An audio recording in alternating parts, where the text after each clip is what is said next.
وزیر اعلیٰ سندھ مراد علی شاہ نے اسٹریٹ کرائم کے خلاف دو طرفہ کارروائی کرنے کا فیصلہ کر لیا۔ وزیر اعلیٰ سندھ مراد علی شاہ کی زیر صدارت ہونے والے ایپیکس کمیٹی کے 30ویں اجلاس میں وزیر اطلاعات شرجیل میمن، وزیر داخلہ Zia ul Hassan Lanjar, mayor Karachi Murtaza Wahab, corps commander lieutenant general Babar Iftikhar اور دیگر نے شرکت کی۔ اجلاس میں فیصلہ کیا گیا کہ چوری کا سامان جس بازار میں فروخت ہوتا ہے وہاں کارروائی ہوگی۔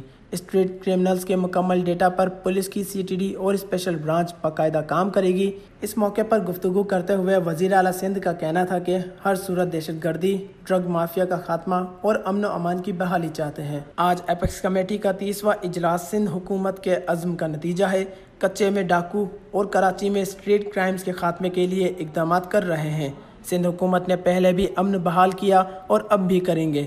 وزیر اعلیٰ سندھ نے IG کو ہدایت دیتے ہوئے کہا کہ اسٹریٹ کرائمز کے خلاف سخت اقدامات کیے جائیں، جس پر IG نے بتایا کہ اسٹریٹ کرائمز کے روزانہ 247 سے 256 مقدمات درج ہو رہے ہیں، جس پر وزیر اعلیٰ سندھ نے کہا کہ پولیس اسٹریٹ کرائمز کو ختم کرنے کے لیے سخت کارروائی کرے۔